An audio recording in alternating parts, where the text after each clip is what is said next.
Today on Unpacked. But your bladder felt, so you feel pressed, your bladder feels full, but you can't go. And then I was rushed to the hospital. The next thing, then I wake up in theater, I have a plastic bag and it's there, it's just fixed there. And I'm like, what on earth is this? You have this thing. If we remove it, honey, you're gonna die.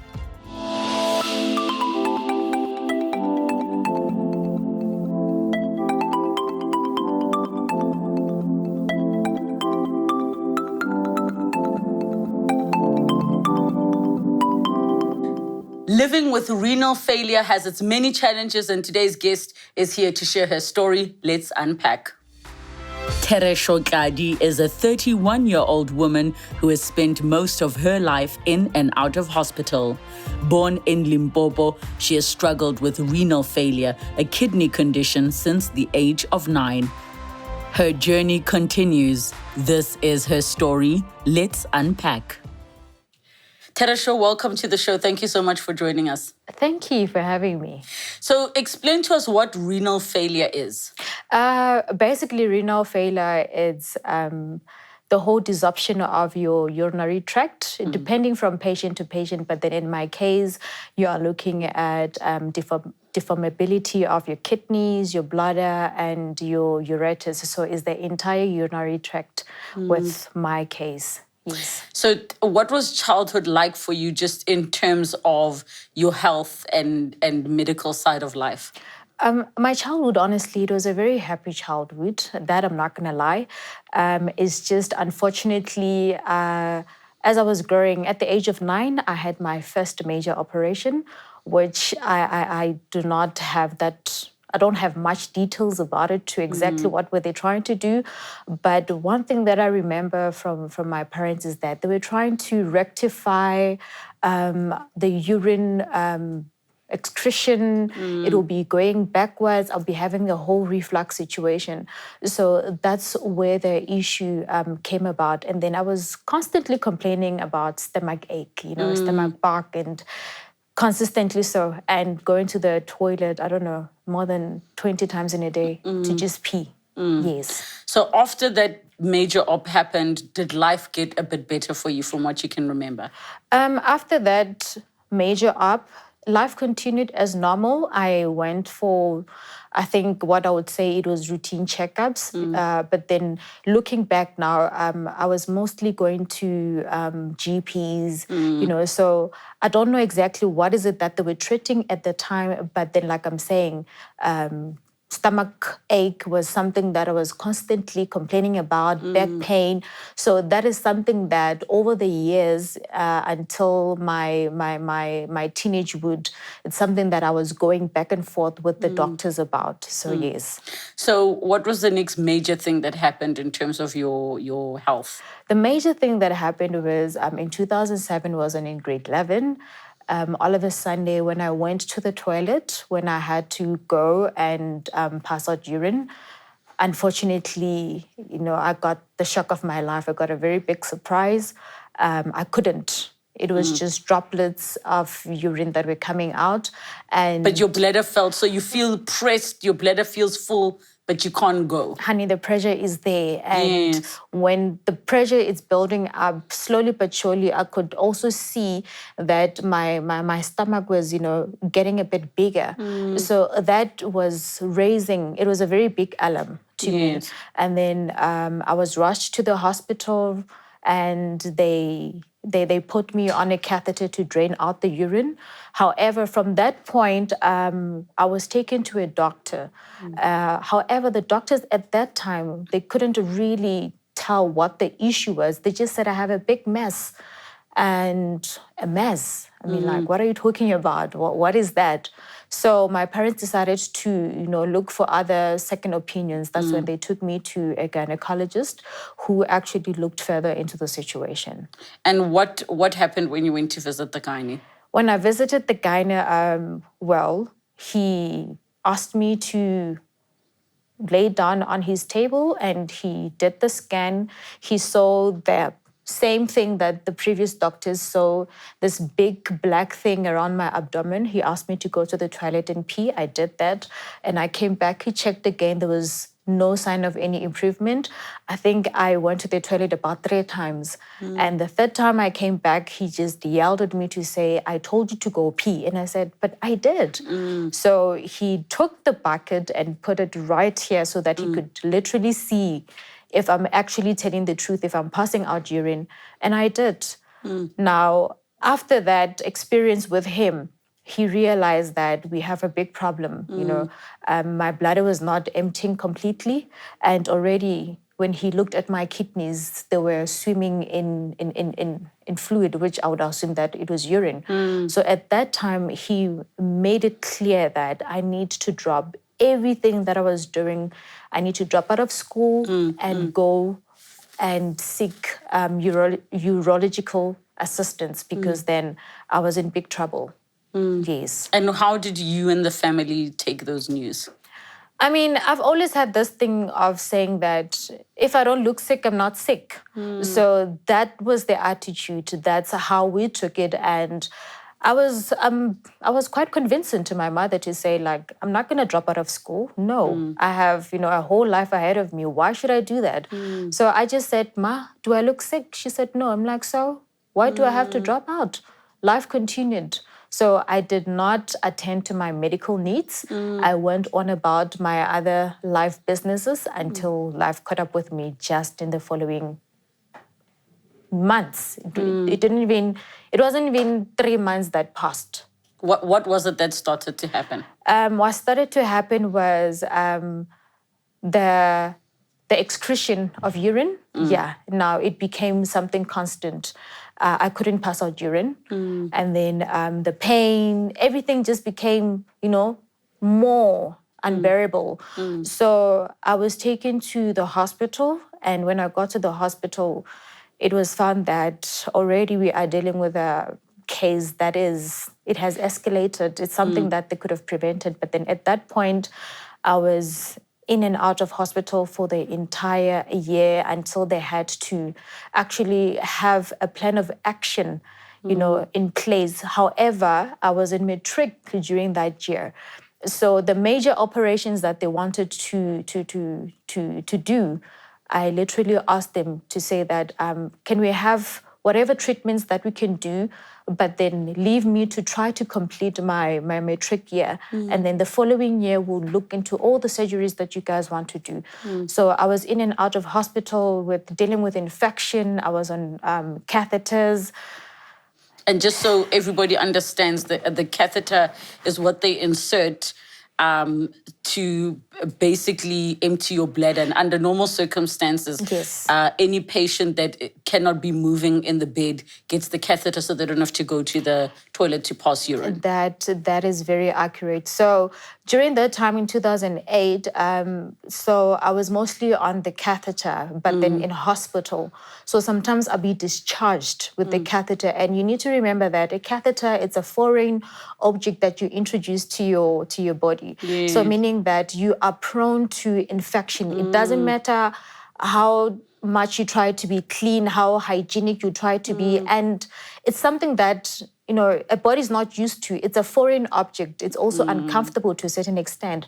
So in the year of 2008, I was on and off on the catheter until they implemented, I can say maybe a permanent fix during that time. But then the permanent fix only came in place the following year. Immediately, January, I was already up for a surgery of my life, which I never thought I could live like that. Before we get to that part, I just want to understand, in that matric year that you were having all these surgeries, what was the formal diagnosis? What was it that they were saying they're trying to solve?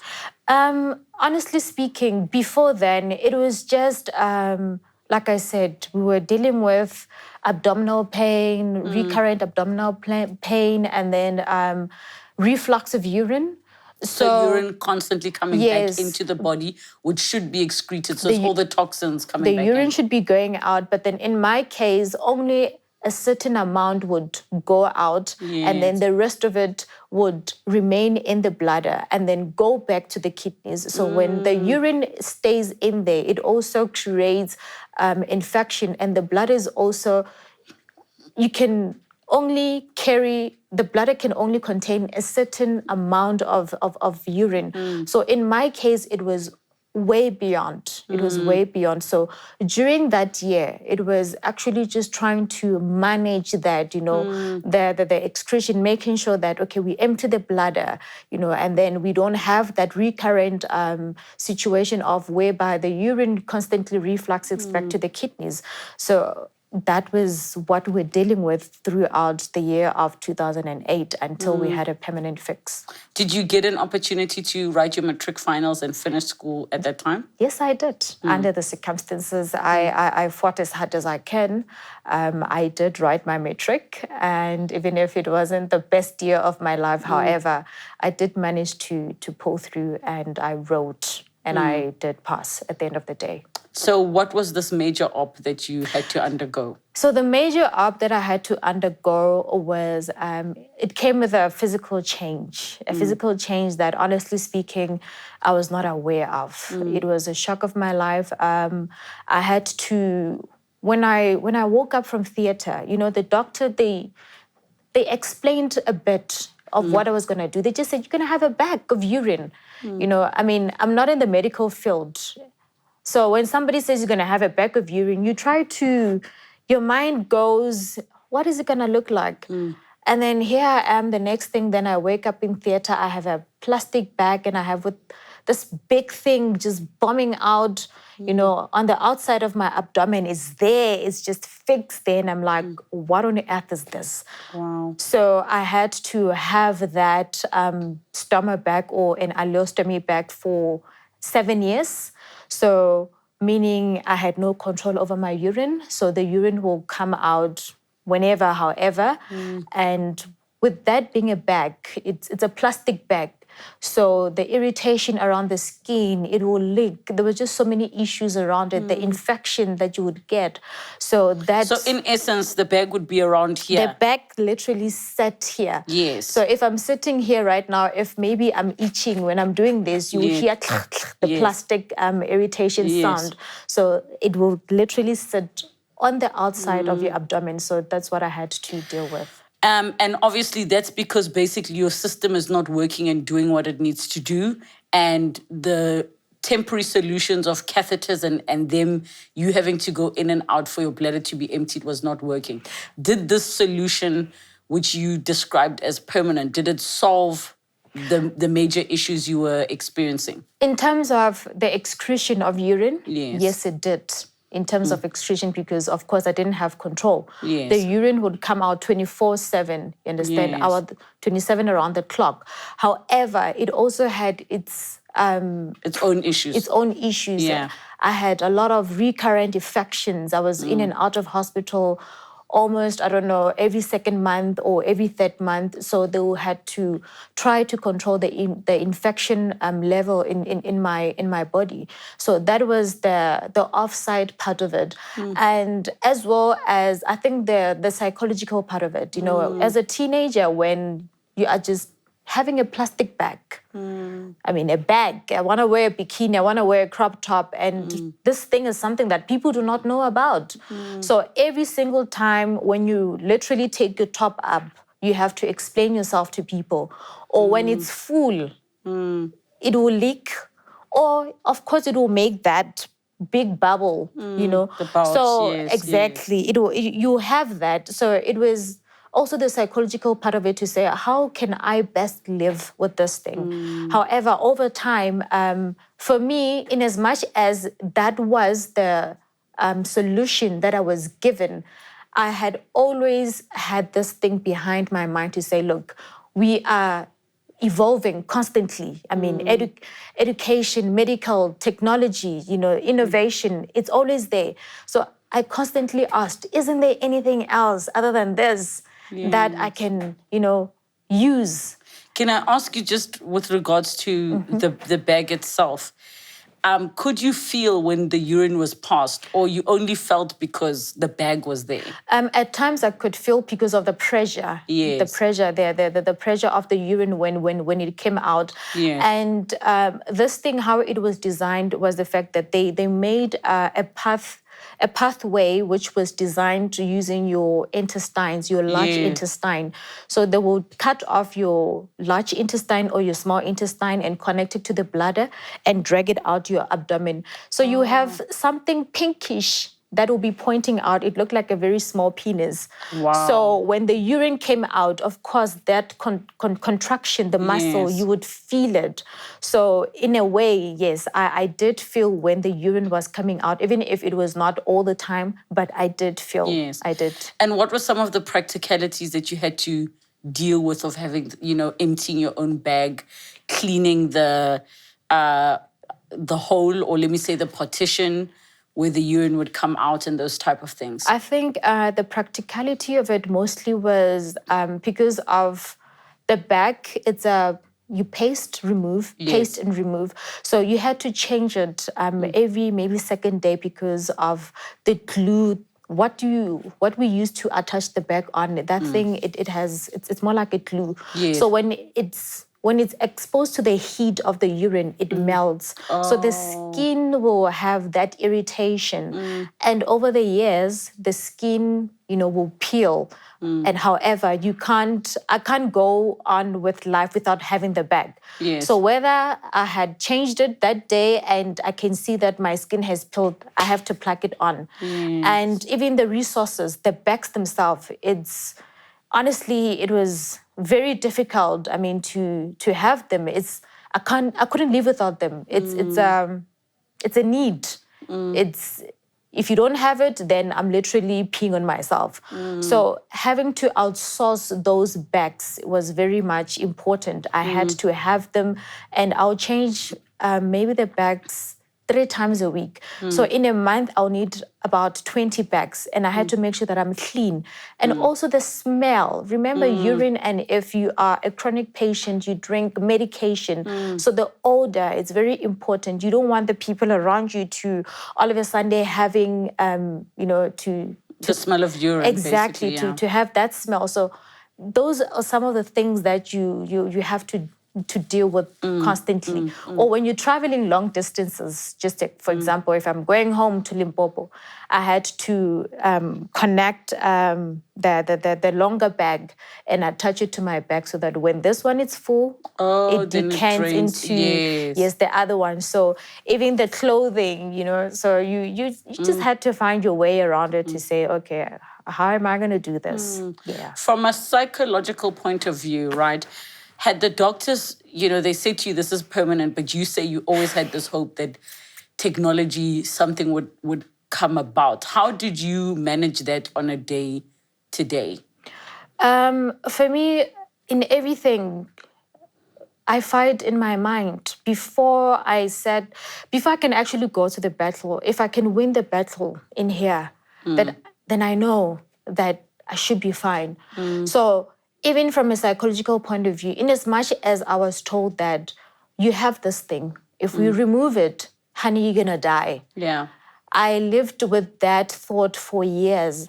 However, something inside of me had always told me, like, no, this can't be it. There has to be something. So I got very much inclined around this thing. I did a lot of research. I read. I knocked on so many doors trying to find information to say, what is it that can be done other than this? I mean, we have advanced so much in the medical sector. How can you leave a human being to just have a plastic bag? There gotta be something. I questioned, why don't we have a bladder transplant? I mean, you can have a heart transplant, So for me, it was those constant questions that made me question to say, I believed something can be done, and this is not it. Was the issue, though, the bladder or the other little organs connecting to the bladder? Because you're mentioning bladder transplants, and I was thinking the same thing. That how come you can't be put on a transplant list? But the question is, was it the bladder? In my case, it's the bladder, the kidneys, and the ureters. Hence, initially when we started talking, I said my entire urinary tract. Yes. So it was a mess, So being born with abnormal kidneys and a bladder on its own. So for me, it was just not one part of the urinary tract. It was the whole part of the urinary tract. So if you are fixing the bladder, then we still have the other parts that we need to take care of. So in as much as the bladder transplant issues, I never got to, have the answer to it. But I was able to know that, okay, we have a new bladder. Yes. And with the research, the questioning that I did in the past years, even now, today I don't have that back because of that whole thing. I believed that this can be it. There gotta be something else for me. So what changed that the bag got removed? What changed was there was a point whereby I was doing a surgery with my previous doctor and he couldn't perform it. Yeah. And he transferred me to Donald Gordon's Hospital. Yeah. So when I was there, I met, I don't know if it was a nurse or a doctor, I really can't remember. Then they asked me, why do you have this thing? And then I explained. And she said, don't you know about a neobladder? And that was it. And what was a neobladder? A neobladder is literally creating a bladder out of your, out of your intestines. So even if you're not going to have the same contraction as your normal bladder, but it gives you a different life compared to that one. And then in my case, luckily enough, as life progressed in 2015, I met a new set of doctors in Pretoria, the Urology Hospital of Pretoria. When I met them, when they checked my situation, I didn't even need a new bladder. They did a bladder augmentation. So they augmentated my bladder. They reversed that operation that I thought that if they remove this thing, it's death for me. Yes. And then they had to do a whole re-implantation of new ureters. So that whole situation, they said, is going to be a 10-hour operation. So it was like redesigning my urinary tract. And mind you, we are still looking at the bladder part. We haven't touched the kidneys. Yes. That is also a story on its own. Yes. So for me, that's what had progressed to this day. So, and what's great then is that from a practical point of view, you no longer had to deal with the bag. I don't have to. I don't deal with the bag. Now I am constantly, I've been on catheter. I do self-cath. They taught me how to use a catheter since 2015 up until now. So does it mean that the fixes that they've done up until this point have not 100% solved the excretion part? In terms of the excretion, it has. But then now, the kidneys were already damaged during that time. From all the reflux of From the the urine. reflux and the fact that the kidneys were never really, normal. Yes. So that damage on its own, it escalated over time. So I had already removed my one kidney. So I'm left with one, which is now we are in a progress of going into dialysis, maybe in a couple of months. It's a whole routine, whatever, medical story. So, however, in terms of the excretion of the urine, that has been fixed. But then, like I said, when you are dealing with a catheter, you are introducing a foreign object into your body. So every time when you do a self-cath, you are introducing a certain level of infection, slowly but surely. So we also try to maintain a balance, within my body to make sure that, okay, fine, that the infection does not go out of spec, because then it can lead to death. Help us understand. I've had a catheter before. My circumstances are nowhere near yours. But each time that I was given a catheter, I never felt it because I was either under anesthetic or having had an epidural. So I don't understand the practicalities or maybe discomfort. Because once it's in, it's like you don't feel it anymore. What are those practicalities? Just so we have an understanding of how difficult it is. It's not just some pipe that goes in and then it's done. In that case, normally this is, in your case, maybe it's done when you had a surgery or you had given birth. Yes. So that's because you cannot mobilize as yet. Yes. So they put it in while you are still under anesthetic. Yes. And yes, you can't feel it, Yes. However, in my case, it's my day-to-day life in terms of, if I don't have a catheter with me right now, I can't pee.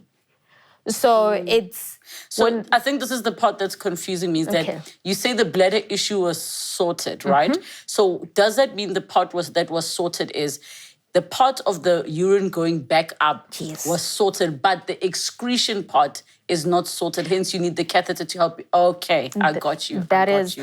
That is very much accurate. Remember, as I said, that the bladder it's only allowed to maintain a certain amount of urine.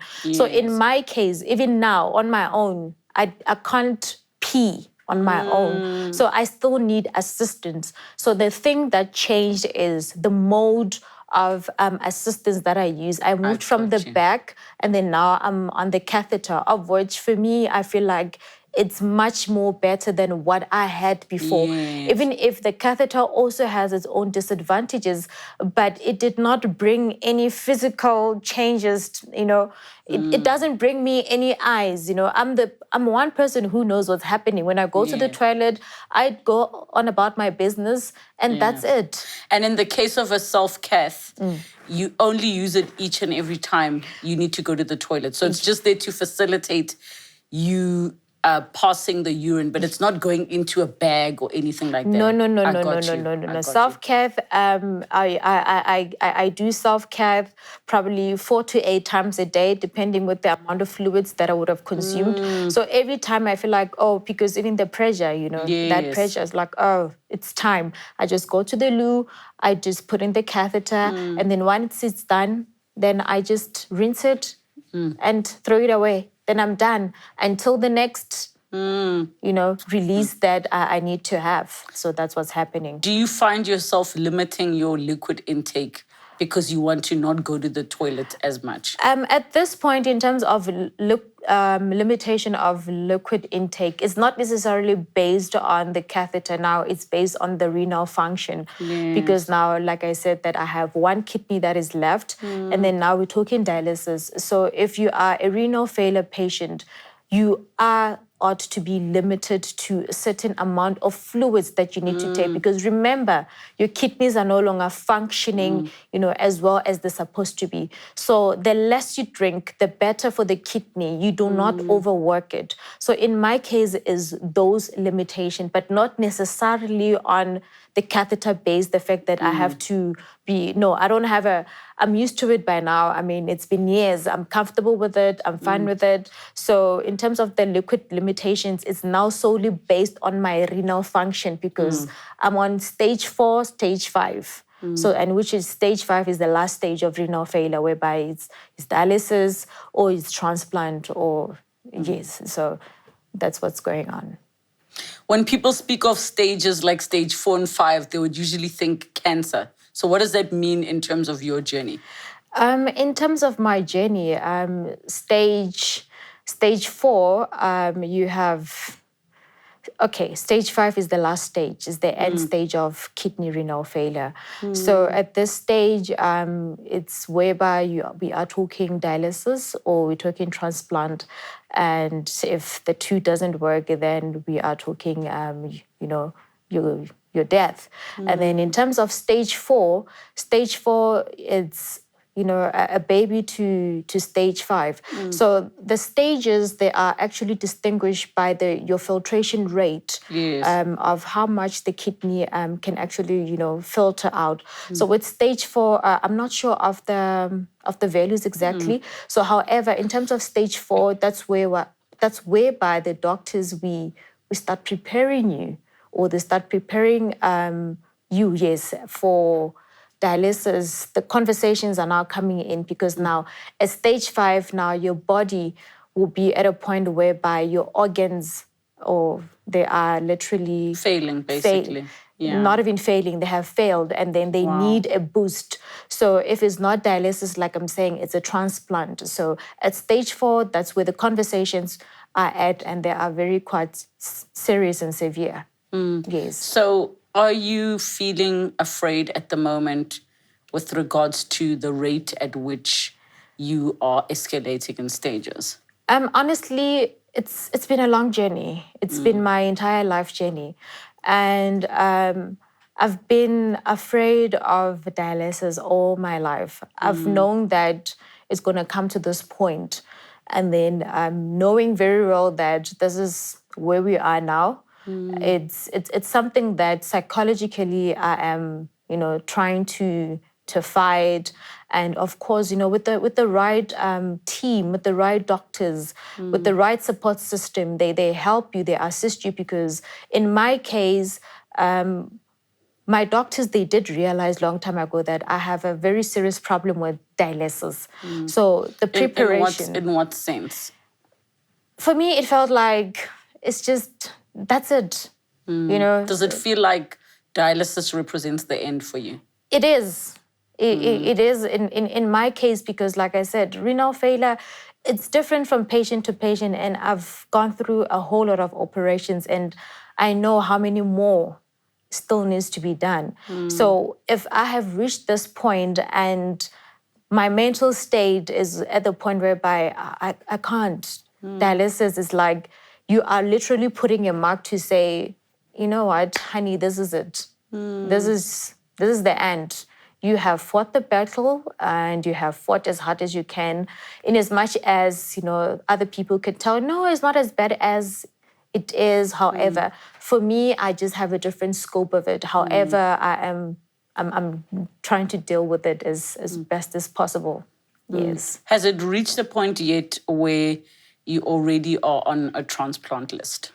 In terms of transplant, no, I'm not on transplant list. I have siblings who are a match in terms of the blood group, and they are willing to donate. But in my case, it's not a simple situation whereby we just remove a kidney from one person, then we put it, into my body. Because remember also, your body can actually deflect that kidney.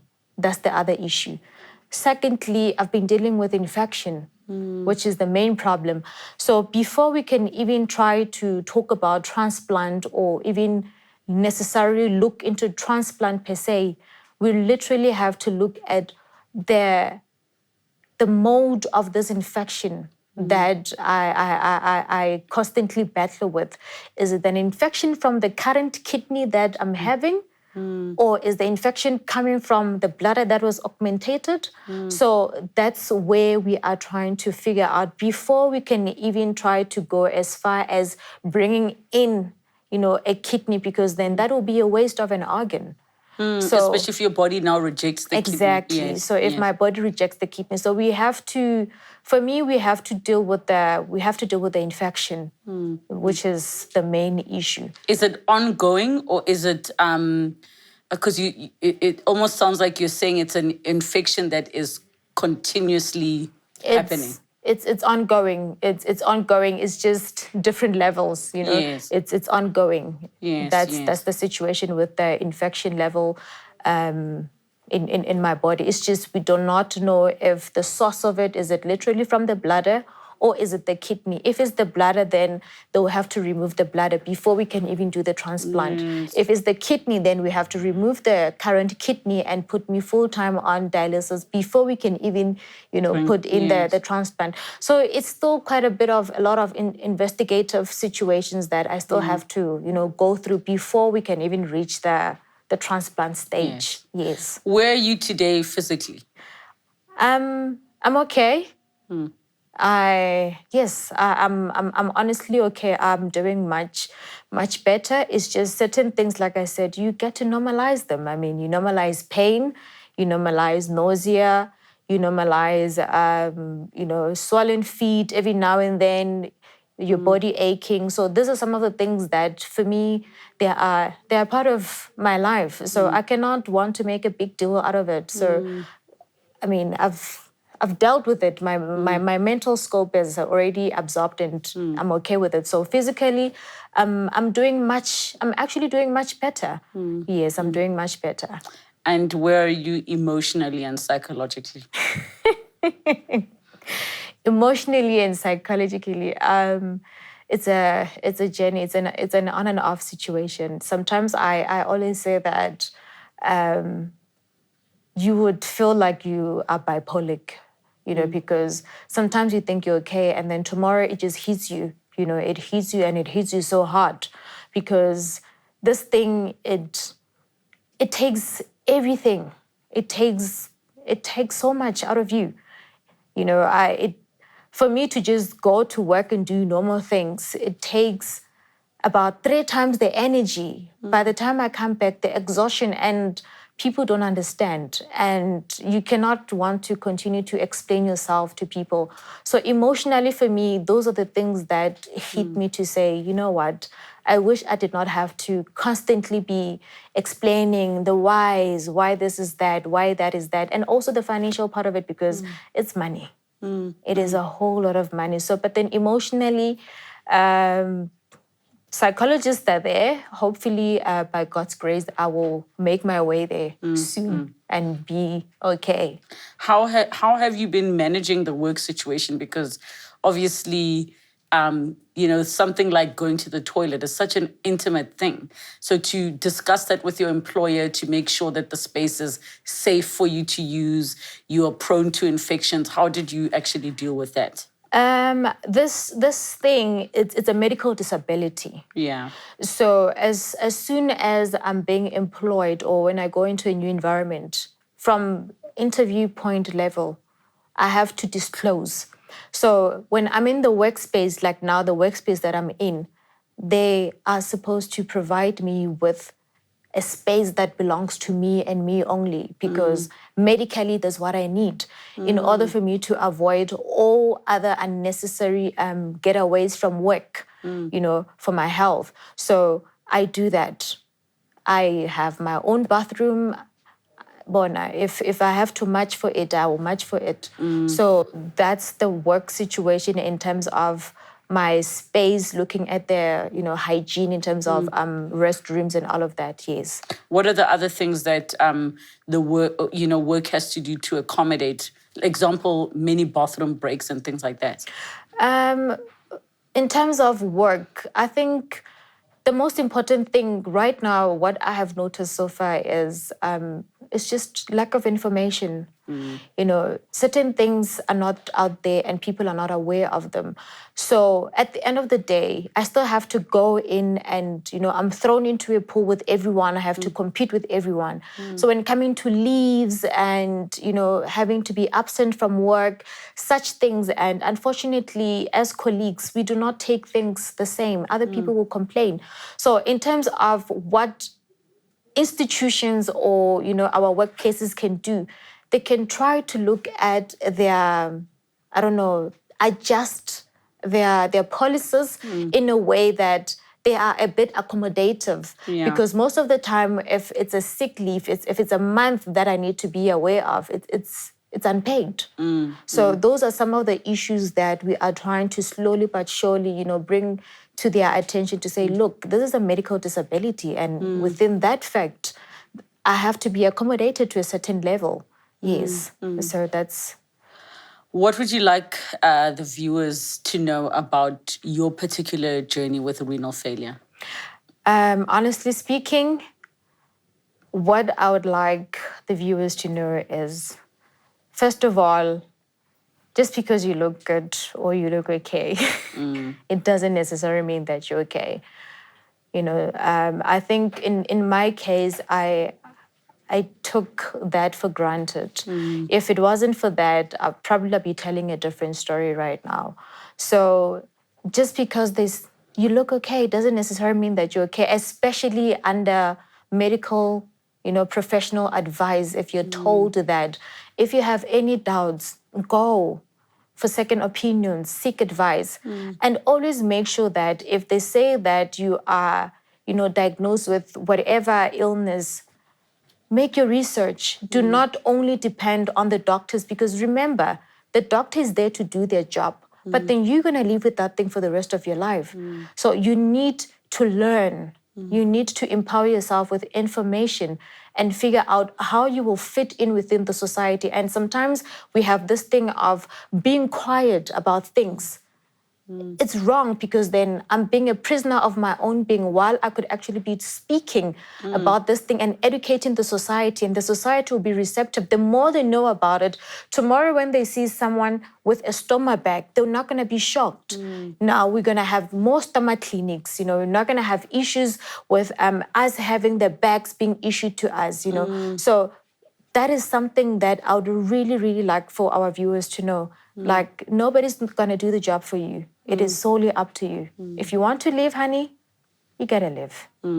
I think that's powerful just for us to be mindful of the fact that much as you have doctors, they're going to move on to another patient and another patient. You must take responsibility for your own medical well-being and your own health and get as much information as possible. That is very true. Thank you so much for sharing your story with us. Thank you so much for being so open about spaces of your life that can be private, but I think it's raising such important awareness. I've learned quite a lot just sitting here, listening, especially what's happening, within your body and some of the challenges that you are facing.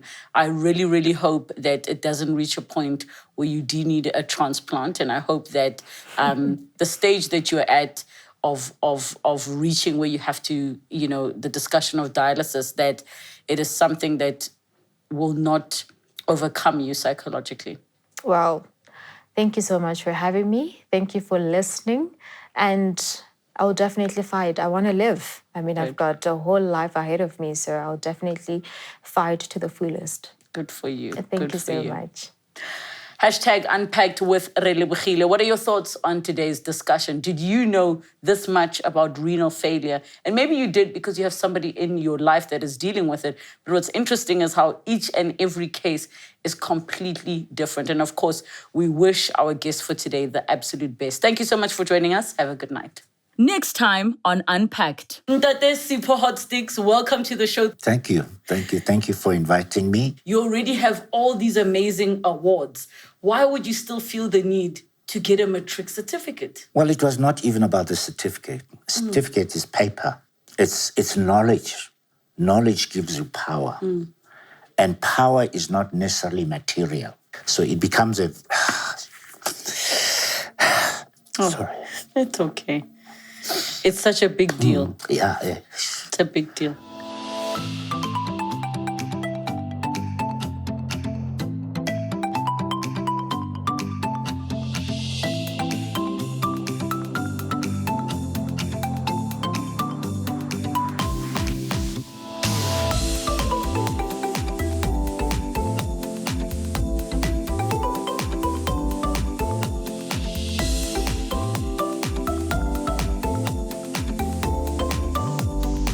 Thank you so much for watching Unpacked with Relebogile Mamoja. Make sure you subscribe to my channel where you can get to watch more episodes. But more importantly, you can be part of our online community. Comment down below, share with us who you'd like to see on the show, what story you'd like us to discuss. We love engaging with you. Keep it coming and don't forget to subscribe.